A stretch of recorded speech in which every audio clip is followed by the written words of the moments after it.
Welcome friends. In this present video, we will start with chapter number 2. Chapter number 2 is electrostatic potential. Electrostatic potential and capacitance. Friends, in this present chapter, we can say that this chapter is the second part of chapter number 1. Chapter number 1 का नाम था electric charge and electric field. हमने chapter number 1 के अंदर electric charge और उससे related electric field के बारे में डिस्कशन किया. हम सबको पता है कि जो फील्ड फोर्स होता है उसका पोटेंशियल कैलकुलेट किया जा सकता है. जैसे हमने 11th स्टैंडर्ड में ग्रेविटेशनल फील्ड का ग्रेविटेशनल पोटेंशियल कैलकुलेट किया, सेम वे यहाँ पर हम अलग अलग चार्जेस के सिस्टम के लिए इलेक्ट्रिक पोटेंशियल कैलकुलेट करेंगे. लेकिन इलेक्ट्रिक पोटेंशियल इवेल्युएट करने से पहले हम यहाँ पर एक नई मैथमेटिकल प्रोसेस सीखने जा रहे हैं और वो मैथमेटिकल प्रोसेस का नाम है line integration of electric field. हमको यहाँ पर ये डिस्कशन करना है कि इलेक्ट्रिक फील्ड का लाइन इंटीग्रेशन करने से क्या फायदा होता है. Line integration of electric field. Friends, यहां पर ध्यान से समझो. मैंने फर्स्ट चैप्टर के अंदर इलेक्ट्रिक फील्ड का सरफेस इंटीग्रेशन ऑलरेडी किया हुआ है. इलेक्ट्रिक फील्ड का सरफेस इंटीग्रेशन करने से हमको एक बहुत ही इंपॉर्टेंट फिजिकल क्वांटिटी मिलती है जिसका नाम है इलेक्ट्रिक फ्लक्स. और इलेक्ट्रिक फ्लक्स की डेफिनेशन ही है कि the surface integration of electric field over any given surface is said to be total electric flux associated with that surface. कहने का मतलब इतना ही है कि अगर मैं इलेक्ट्रिक फील्ड का सरफेस इंटीग्रेशन करता हूं,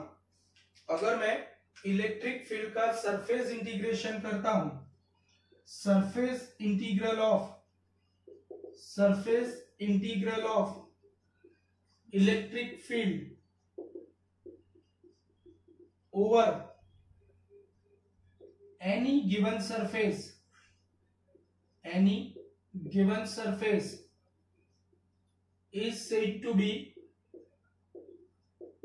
is said to be electric flux associated with that surface. Again, I would like to repeat, the surface integral of electric field over any given surface is said to be electric flux associated with that surface. और अगर इसी बात को mathematically represent करना है तो mathematically we can say that electric flux phi is equal to surface integral of E dot D A. ये electric field का हमने सरफेस इंटीग्रेशन किया और इलेक्ट्रिक फील्ड का सरफेस इंटीग्रेशन करने से हमको जो फॉर्मूला मिलता है वो है phi equal to surface integration of E dot D A.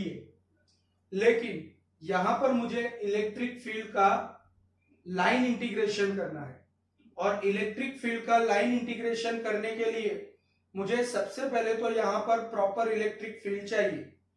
Friends, electric field uniform, non uniform कैसा भी आप सिलेक्ट कर सकते हो. यहां पर मैं non uniform electric field consider करता हूं. कंसीडर करो कि ये इलेक्ट्रिक फील्ड है. फ्रेंड्स, कंसीडर करो कि ये इलेक्ट्रिक फील्ड है और आप देख सकते हो कि यहां पर इलेक्ट्रिक फील्ड इंटेंसिटी के वेक्टर्स रैंडमली अरेंज किए गए हैं, इसलिए ये नॉन यूनिफॉर्म इलेक्ट्रिक फील्ड है. ये नॉन यूनिफॉर्म इलेक्ट्रिक फील्ड है. ये इलेक्ट्रिक फील्ड के अंदर अगर मुझे लाइन इंटीग्रेशन करना है तो सबसे पहले तो यहां पर दो पॉइंट सिलेक्ट करने पड़ेंगे. कंसीडर करो कि ये एक पॉइंट P है और कंसीडर करो कि ये दूसरा पॉइंट Q है. अगर मैं यहाँ पर P से Q को कनेक्ट करने वाला एक पाथ सिलेक्ट करता हूं, कंसीडर करो कि यहां पर मैंने P को Q से कनेक्ट करने वाला एक पाथ सिलेक्ट किया। अगर मैं यहां पर P से Q को कनेक्ट करने वाला एक पाथ सिलेक्ट करता हूं, तो ये पाथ को अगर मैं यहां पर स्मॉल सेगमेंट्स में डिवाइड कर देता हूं, अगर वेरी स्मॉल सेगमेंट्स में डिवाइड कर देता हूं, तो हर एक small segment is considered as displacement segment DL। और ये जो छोटा सा डिस्प्लेसमेंट सेगमेंट होगा, ये छोटा सा डिस्प्लेसमेंट सेगमेंट यहां पर स्ट्रेट लाइन बनेगा। अगर डिस्प्लेसमेंट सेगमेंट स्ट्रेट लाइन बनता है तो यहां पर हम इलेक्ट्रिक फील्ड के लाइन इंटीग्रेशन का मतलब क्या कर सकते हैं, तो ध्यान से समझो। Line integral of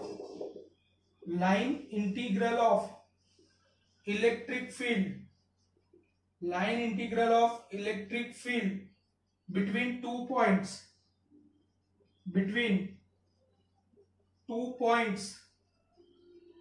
P and Q is equal to integration P to Q E dot dl। देखो फ्रेंड्स, अगर हमको सरफेस इंटीग्रेशन करना है तो हम E dot dl लिखते हैं। यहां पर लाइन इंटीग्रेशन करना है, इसलिए मैंने E डॉट dl लिखा हुआ है। dl का मतलब लाइन इंटीग्रेशन, dA का मतलब सरफेस इंटीग्रेशन। तो line integral of electric field between two points P and Q का मतलब होता है integration P to Q E dot dl।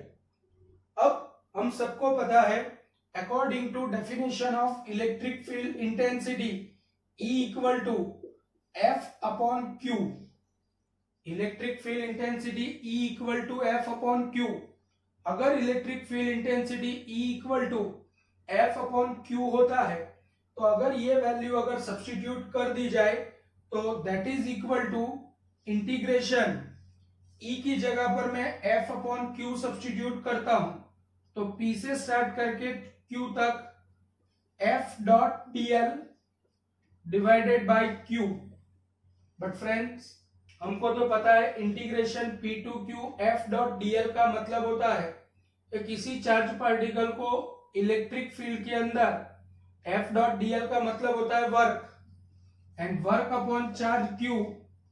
तो हमको अगर हम इलेक्ट्रिक फील्ड का लाइन इंटीग्रेशन करते हैं, तो इलेक्ट्रिक फील्ड का लाइन इंटीग्रेशन करने से, माइंड वेल, इलेक्ट्रिक फील्ड का लाइन इंटीग्रेशन करने से हमको यहां पर क्या मिलता है, तो इलेक्ट्रिक फील्ड का लाइन इंटीग्रेशन करने से हमको एक इंपॉर्टेंट फिजिकल क्वांटिटी मिलती है, which is said to be the work required to bring any positive charge from one point to another point in electric field. फिर से मेरे वर्ड सुनो, line integral of electric field, line integral of electric field between two points is always equal to work done or work required to bring unit positive charge from one point to another point. कहने का मेरा मतलब इतना ही है कि अगर हम इलेक्ट्रिक फील्ड का सरफेस इंटीग्रेशन करते हैं तो हमको इलेक्ट्रिक फ्लक्स मिलता है, लेकिन अगर हम लाइन इंटीग्रेशन करते हैं तो हमको वर्क मिलता है। कौन सा वर्क मिलता है?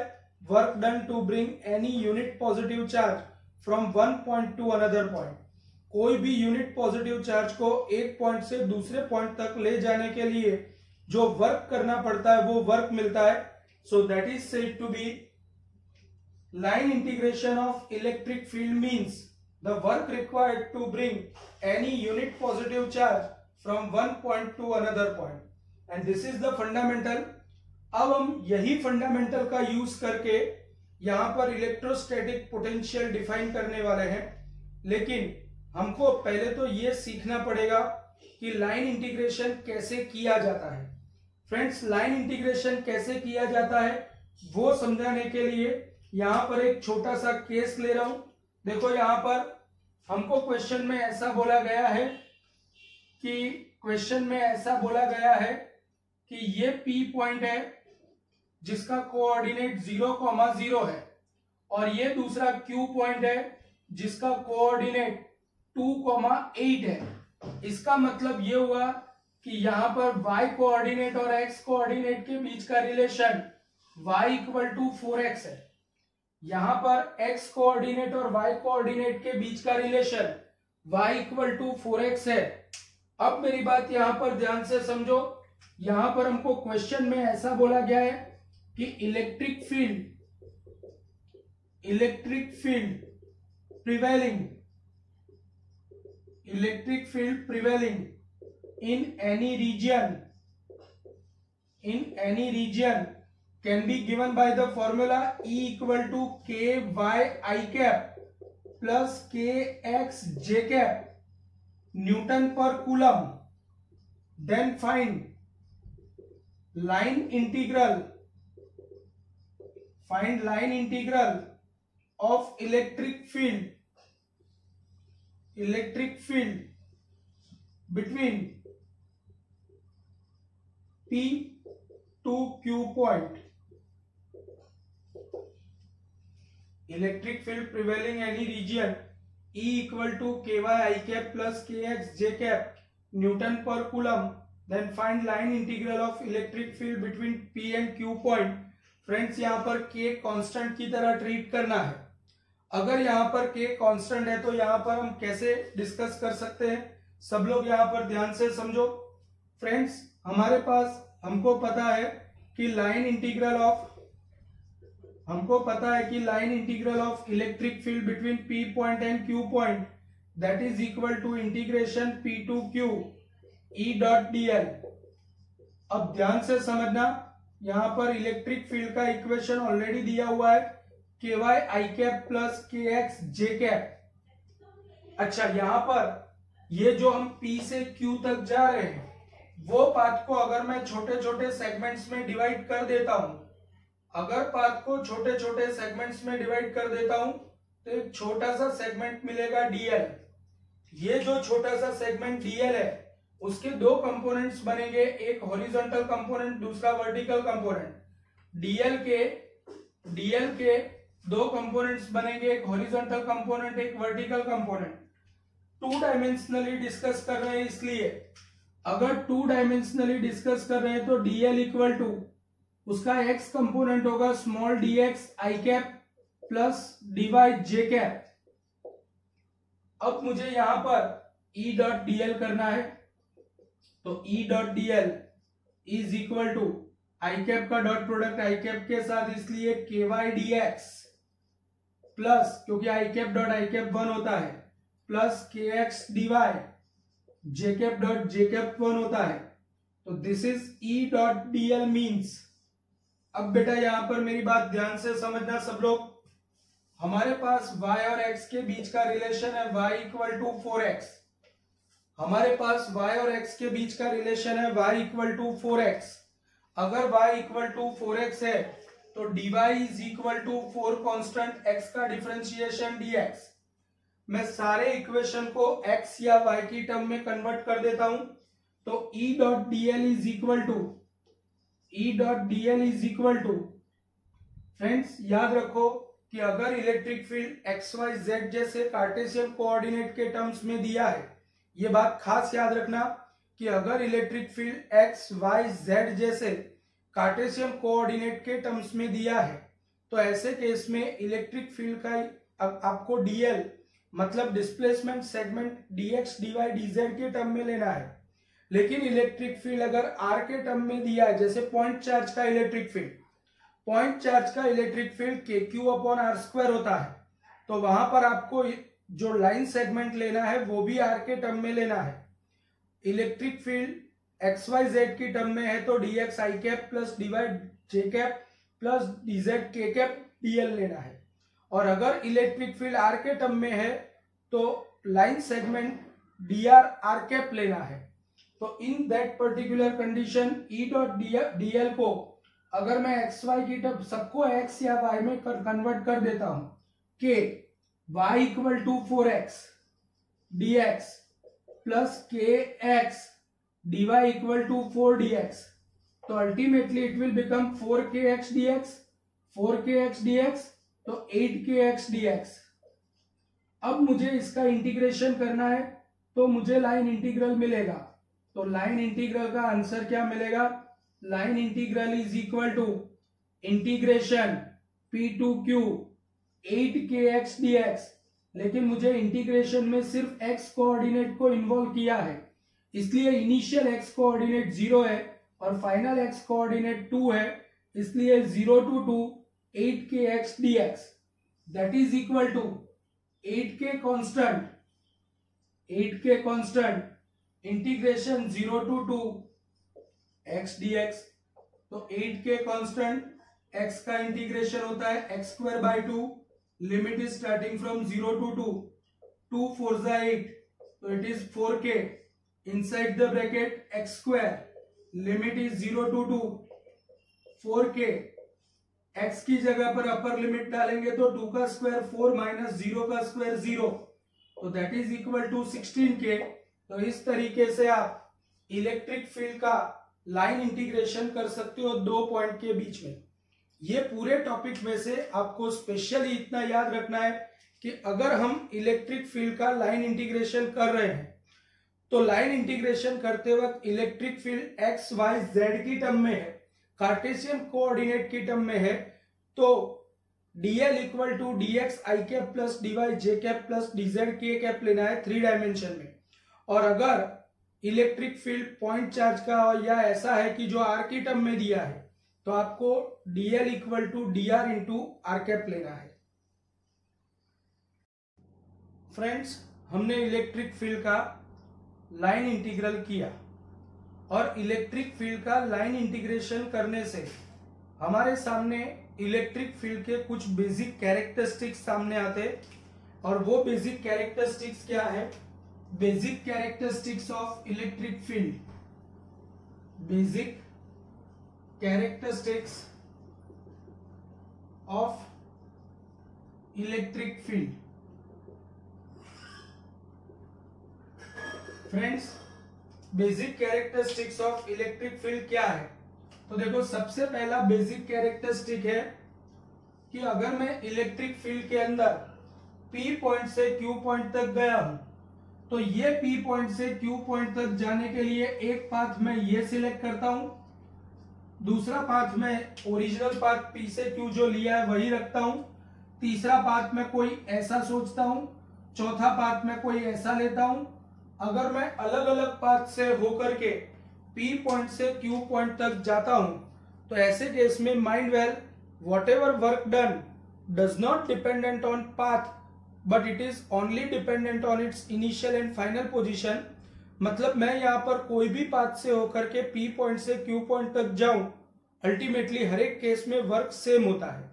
And this particular property states that electric field is a position function और it is a state function। तो यहां पर मेरी बात ध्यान से समझो। सबसे पहला कैरेक्टरिस्टिक क्या है, सबसे पहला कैरेक्टरिस्टिक है work done to bring any electric charge from one point to another point, one point to another point does not dependent on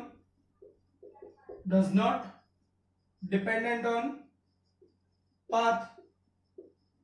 वो पाथ के ऊपर डिपेंडेंट नहीं है।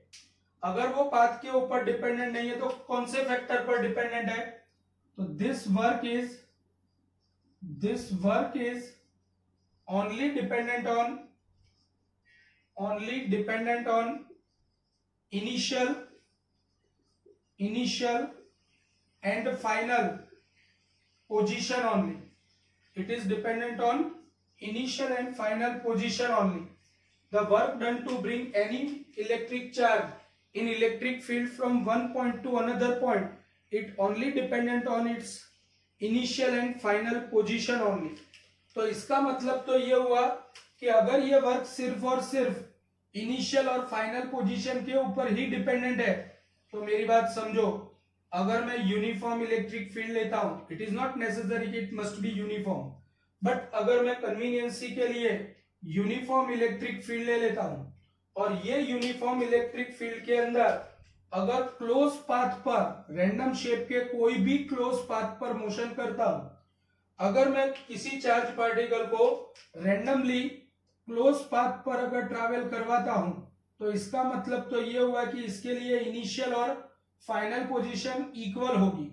अगर इनिशियल और फाइनल पोजीशन इक्वल है, अगर इनिशियल और फाइनल पोजीशन इक्वल है, तो ऑब्वियस है कि वर्क जीरो होगा, क्योंकि यहां पर पाथ मायने नहीं रखता है। इसका मतलब यह हुआ कि close path line integration of electric field is always equal to zero. Closed path line integral of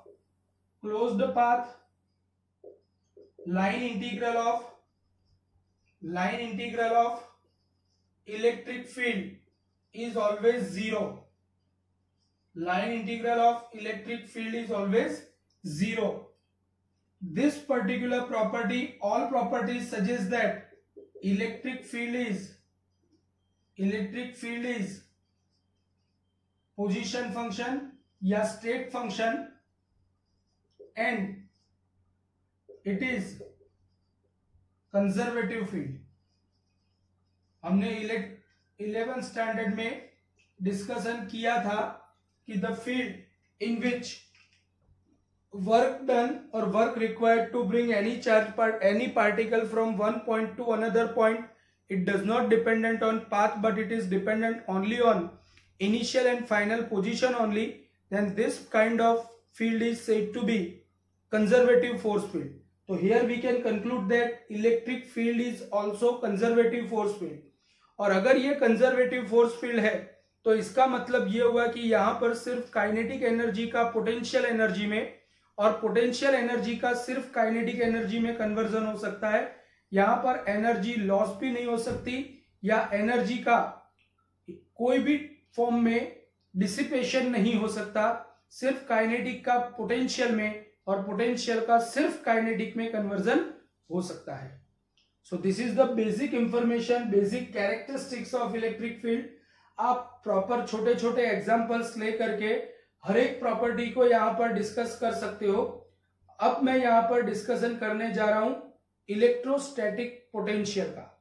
friends, जैसे हमने 11th स्टैंडर्ड में ग्रेविटेशनल पोटेंशियल की डेफिनेशन लिखी थी, ग्रेविटेशनल पोटेंशियल की डेफिनेशन क्या थी? तो ग्रेविटेशनल पोटेंशियल की डेफिनेशन थी कि the work required to bring any particle having unit mass from infinity to certain point in gravitational field is said to be gravitational potential at that particular point of that particular gravitational field. Friends, मैं बीच में एक word बताना भूल गया। हमको यहां पर जो भी पार्टिकल को लाना है उसको कंपलसरी इक्विलिब्रियम में रखते रखते लाना है, और इसीलिए वहां पर वर्ड यूज किया गया था against the field. The work done against gravitational field to bring any particle having unit mass from infinity to certain point in point of the field is said to be gravitational potential at that particular point. तो this is the basic definition। हम यही definition का use करके अब electric potential भी define करेंगे और electric potential की डेफिनेशन के ऊपर से हम इलेक्ट्रिक पोटेंशियल का इक्वेशन ऑब्टेन करने जा रहे हैं। Here friends, we are discussing about electrostatic potential at any given point। Friends, electrostatic potential देखो, अगर आपको इलेक्ट्रोस्टैटिक पोटेंशियल कहीं पर भी कैलकुलेट करना है, तो इलेक्ट्रोस्टैटिक पोटेंशियल कैलकुलेट करने के लिए आपको कोई भी चार्ज सिस्टम के लिए इलेक्ट्रिक फील्ड का फॉर्मूला पता होना जरूरी है। तो here we are discussing about electrostatic potential. देखो फ्रेंड्स, इलेक्ट्रोस्टैटिक पोटेंशियल की डेफिनेशन भी हम जैसे हमने ग्रेविटेशनल पोटेंशियल दिया था उसी तरीके से यहां पर हम एक्सप्लेन करने वाले हैं what is gravitational potential mean by. तो fundamentally we can say that जो डेफिनेशन हमने ग्रेविटेशन के लिए दी थी वही देने वाले हैं। The work done against electric field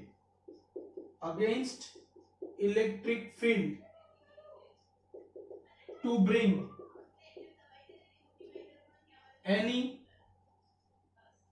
bring unit positive charge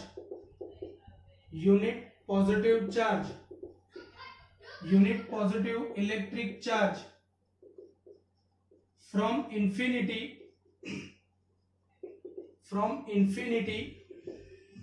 to any certain point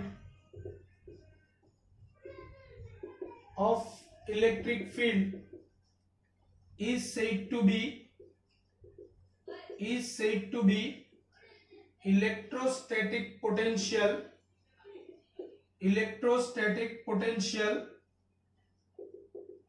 at that point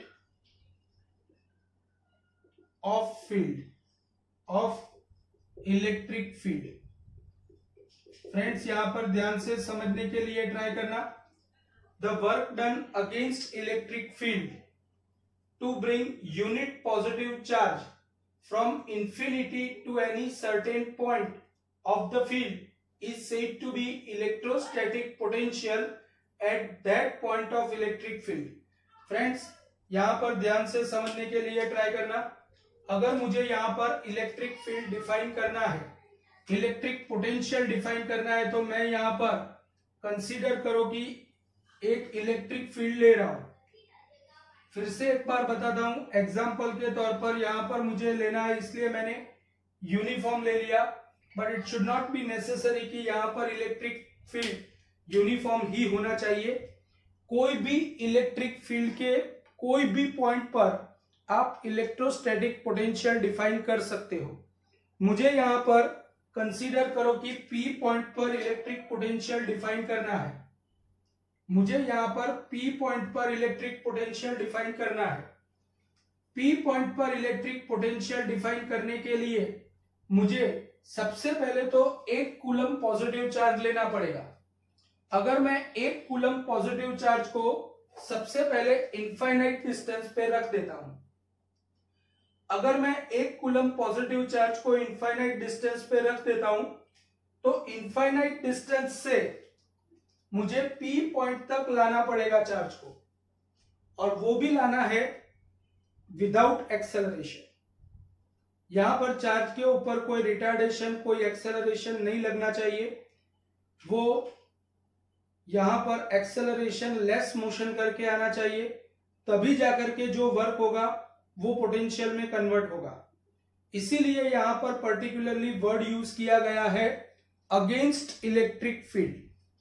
तो कहने का मतलब मेरा इतना ही है कि अगर इलेक्ट्रिक फील्ड के अगेंस्ट मैं 1 कूलम चार्ज को, मतलब यूनिट पॉजिटिव चार्ज को इनफाइनाइट डिस्टेंस से सर्टेन पॉइंट तक लाता हूं, तो उसके लिए जो भी वर्क करना पड़ता है that work is said to be electrostatic potential at that point. तो इसका मतलब ये हुआ, लेकिन अभी हमने देखा कि अगर इलेक्ट्रिक फील्ड में मुझे कोई यूनिट पॉजिटिव चार्ज को एक पॉइंट से दूसरे पॉइंट तक ले जाना है तो उसके लिए जो वर्क करना पड़ता है that is equal to integration P to Q E dot dl।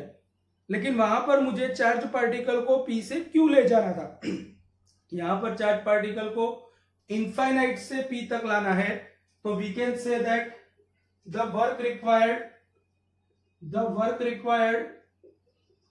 work required to bring unit positive charge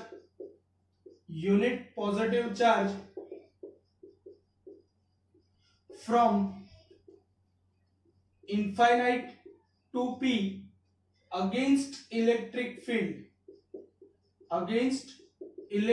field। तो इलेक्ट्रिक फील्ड के अगेंस्ट लाने के लिए जो वर्क करना पड़ता है, लेकिन अभी हमने डिस्कस किया कि this is equal to line integral of electric field from infinite to P. तो यहां पर बेटा अगर मैं line integration from infinite to P करता हूं E डॉट dl, तो ये क्या आया, work required to bring unit positive charge from infinite to P. But अगर अगेंस्ट इलेक्ट्रिक फील्ड जाना है तो नेगेटिव साइन अप्लाई करना पड़ेगा, और इसी चीज को पी पॉइंट का पोटेंशियल बोला जाता है। तो पी पॉइंट का पोटेंशियल इवेल्युएट करने का फॉर्मूला बन गया Vp equal to minus integration infinite to P E dot dl। Friends, अगर मैं किसी चार्ज पार्टिकल को इनफाइनाइट डिस्टेंस से अगर P तक लाता हूं तो उसके लिए जो वर्क करना पड़ता है against electric field, that is said to be electrostatic potential. अगर आपको कहीं पर भी इलेक्ट्रोस्टैटिक पोटेंशियल कैलकुलेट करना है तो उसका फॉर्मूला होता है Vp equal to minus integration infinite to P E dot dl, minus integration infinite to P E dot dl। अगर किसी को चार्ज पार्टिकल, अगर किसी को Q पॉइंट के ऊपर पोटेंशियल कैलकुलेट करना है तो यूनिट पॉजिटिव चार्ज को इनफाइनाइट डिस्टेंस से Q तक लाना पड़ेगा। तो electrostatic potential at Q point, electrostatic potential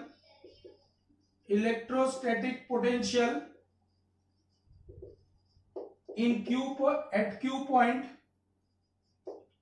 Q point of electric field, that is equal to Vq equal to minus integration infinite to Q E dot dl। और इस तरीके से आप जो पोटेंशियल फाइंड करते हो, ये पोटेंशियल को absolute values of potential consider किया जाता है। These are said to be absolute values of potential. लेकिन टेक्निकली अगर आपको एब्सोल्यूट पोटेंशियल कैलकुलेट करना है तो उसके लिए यूनिट पॉजिटिव चार्ज को इनिशियली इनफाइनाइट डिस्टेंस तक ले जाना पड़ता है, और इनफाइनाइट डिस्टेंस से सर्टेन पॉइंट तक लाने के लिए जो वर्क करना पड़ता है that is said to be potential at that particular point, और it is said to be absolute potential at that particular point. लेकिन फ्रेंड्स, हर बार टेक्निकली इनफाइनाइट डिस्टेंस पे जाना पॉसिबल नहीं होता है, तो इसी रीजन की वजह से हम दो पॉइंट के बीच में पोटेंशियल डिफरेंस मेजर करके काम चलाते हैं। तो अगर मुझे दो पॉइंट के बीच का पोटेंशियल डिफरेंस मेजर करना है तो दो पॉइंट के बीच का पोटेंशियल डिफरेंस कैसे इवेल्युएट किया जाएगा, तो देखो electrostatic potential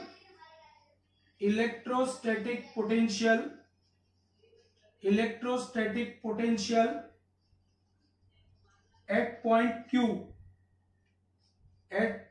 Q with respect to point P।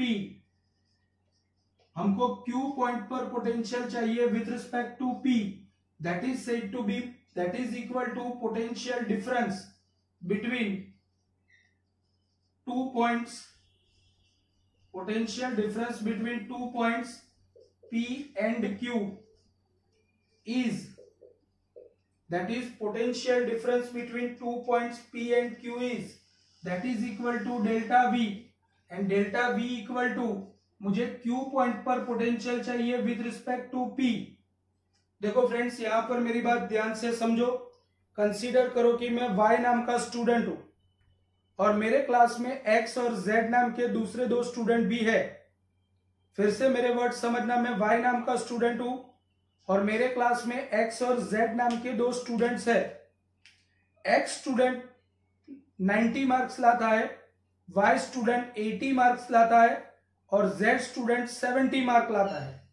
तो इसका मतलब यह हुआ कि X के मार्क Y की रिस्पेक्ट में 10 ज्यादा है, तो it should be X minus Y। तो X के mark with respect to Y, that is X minus Y। फिर से मेरे वर्ड समझो, Y की रिस्पेक्ट में X के मार्क मतलब X minus Y, but x की रिस्पेक्ट में y के मार्क मतलब y minus x which is -10। कहने का मतलब जिसकी रिस्पेक्ट में पोटेंशियल फाइंड करना है उसको बाद में लिखा जाता है और जिसका पोटेंशियल फाइंड करना हो उसको पहले लिखा जाता है। यहां पर VQ माइनस VP का फॉर्मूला क्या होगा?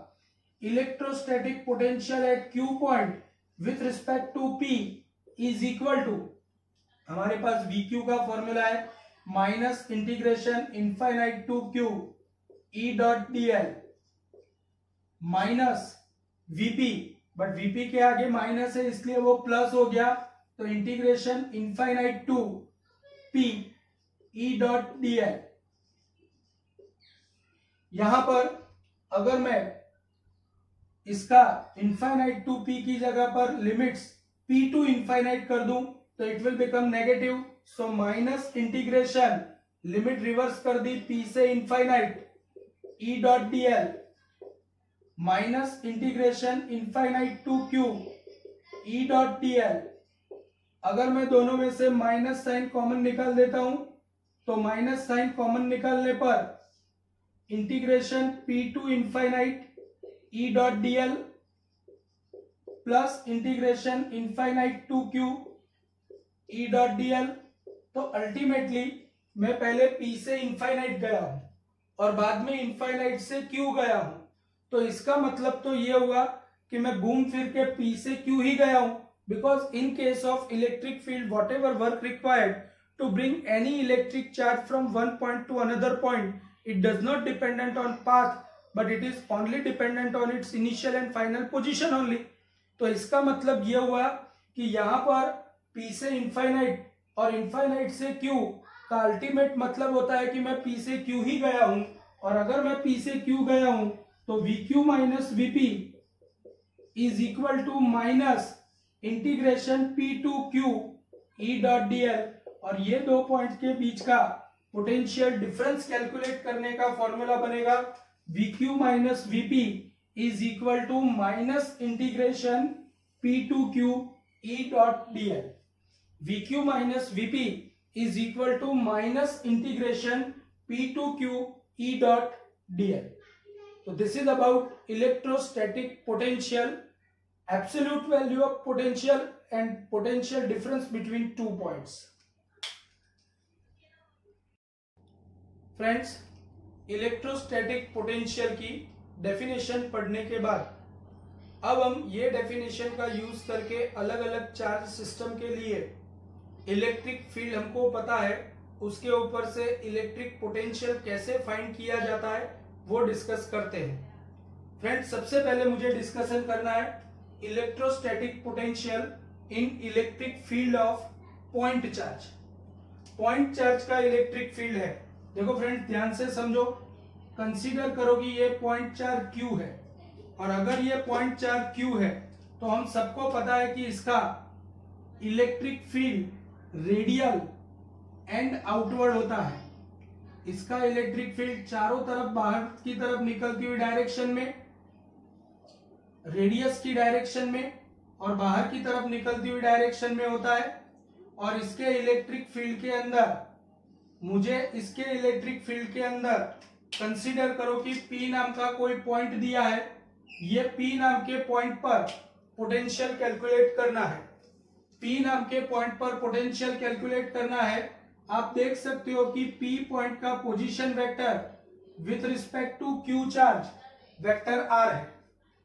P पॉइंट का position vector with respect to Q charge R जितना है, और अकॉर्डिंग टू डेफिनेशन अगर मुझे P पॉइंट पर वर्क कैलकुलेट करना है तो यूनिट पॉजिटिव चार्ज को इनफाइनाइट डिस्टेंस से P तक लाना पड़ेगा, और इनफाइनाइट डिस्टेंस से P तक लाने के लिए जो भी वर्क करना पड़ेगा अगेंस्ट इलेक्ट्रिक फील्ड वो मैं यहाँ पर कैलकुलेट करने जा रहा हूं। सब स्टूडेंट्स ध्यान से समझेंगे। P पॉइंट पर electric potential, electrostatic potential, electrostatic potential at P point, electrostatic potential at P point, that is Vp equal to minus integration infinite to P E dot dl। P point पर potential find करने का formula है minus integration infinite to P E dot DL.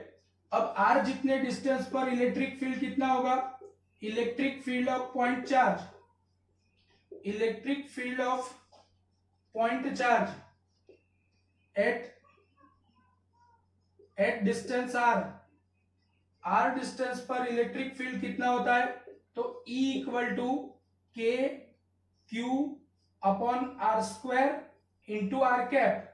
क्योंकि electric field radial and outward direction में होगा, इसलिए यहां पर आर की डायरेक्शन में है, इसलिए मैंने आर कैप लिखा हुआ है। ये इलेक्ट्रिक फील्ड मुझे मिल गया।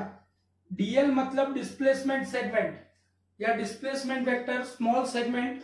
और आप सबको पता है कि मैंने बताया हुआ है कि अगर इलेक्ट्रिक फील्ड आर की टर्म में दिया हुआ है, तो आर की टर्म में अगर इलेक्ट्रिक फील्ड दिया है तो ऐसे केस में डीएल इक्वल टू कंपल्सरी हम डीआर इंटू आर कैप लिखते हैं, डीआर इंटू आर कैप।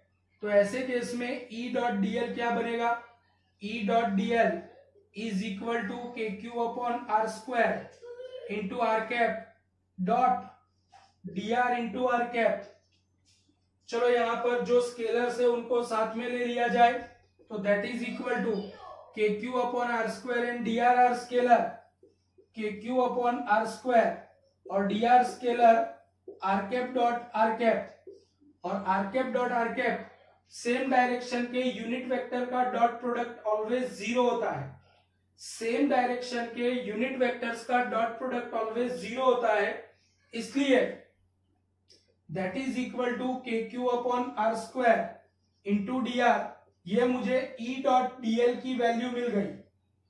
अब ये ई डॉट डीएल की वैल्यू का मैं सब्स्टिट्यूशन करता हूं इंटीग्रेशन के अंदर, तो पी पॉइंट पर electrostatic potential is equal to minus integration infinite to P, but P point R जितने डिस्टेंस पर है, पी पॉइंट अगर आर जितने डिस्टेंस पर है तो इसका मतलब ये हुआ कि E dot DL, E dot DL मतलब के Q upon R square into D R equal to minus K Q constant integration infinite to R 1 upon R square मतलब R raise to minus 2 D R equal to minus K Q.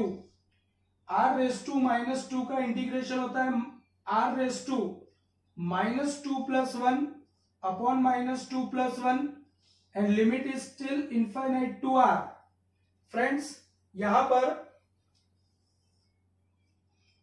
Minus 2 plus 1 मतलब minus 1, और ये minus 1 को बाहर दे दिया तो it will become plus K Q. Minus 2 plus 1 मतलब माइनस 1, इसको बाहर दे दिया तो it will become plus K Q. अब बचा R raise to minus 2 plus 1 मतलब R raise to minus 1, R raise to minus 1 का मतलब 1 अपॉन आर। तो यहां पर अगर मैं 1 अपॉन आर लिख देता हूं, limit is starting from infinite to R equal to K Q 1 upon upper limit R minus 1 upon lower limit infinite, 1 upon infinite is equal to 0। तो पी पॉइंट पर पोटेंशियल कैलकुलेट करने का formula आया के Q upon are. Friends याद रखो कि positive charge का पोटेंशियल पॉजिटिव होता है और नेगेटिव चार्ज का पोटेंशियल नेगेटिव होता है। स्पेशली याद रखो कि electrostatic potential is a scalar quantity, electric field is a vector quantity, but electrostatic potential is scalar quantity. Apart from that इसका यूनिट क्या होगा, तो देखो इलेक्ट्रिक फील्ड का यूनिट होता है न्यूटन पर कूलम और डिस्प्लेसमेंट का यूनिट होता है मीटर।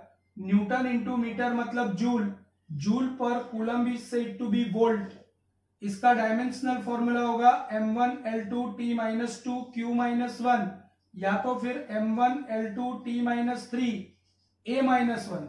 इन शॉर्ट मेरा कहने का मतलब इतना ही है कि कोई भी पॉइंट चार्ज का अगर इलेक्ट्रोस्टैटिक पोटेंशियल निकालना है, जैसे हमको क्वेश्चन में ऐसा बोला गया है कि ये पॉइंट चार्ज है 10 कूलम और ये चार्ज से 5 मीटर डिस्टेंस पर पी पॉइंट है, तो ये पी पॉइंट पर पोटेंशियल निकालना है, तो V equal to simply K Q upon R. Direction discuss करने की जरूरत ही नहीं है क्योंकि ये तो स्केलर क्वांटिटी है, 9 into 10 raised to 9, Q equal to 10 and R equal to 5. तो ultimately that will be 18 into 10 raised to 9 volt. कहने का मतलब इतना ही है कि आपको अगर इलेक्ट्रोस्टैटिक पोटेंशियल कहीं पर भी कैलकुलेट करना है तो इलेक्ट्रोस्टैटिक पोटेंशियल कैलकुलेट करने के लिए जो चार्ज का इलेक्ट्रिक पोटेंशियल कैलकुलेट करना है वो चार्ज से जो पॉइंट पर इलेक्ट्रिक फील्ड फाइंड करना है वहां तक का डिस्टेंस लेना पड़ता है।